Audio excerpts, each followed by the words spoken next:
Hello guys, dito tayo ngayon. Nagagawa ng bubong.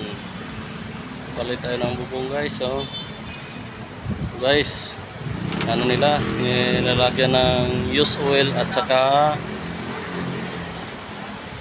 sulignum ang kahoy para ang laban anay. Ito guys, ang gagawin natin guys. Ayan, magawa na namin guys.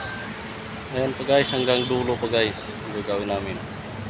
Located lang to ang Caloocan Motor Trade, malapit sa babaan ng Monumento, last station baba ng Monumento Carousel.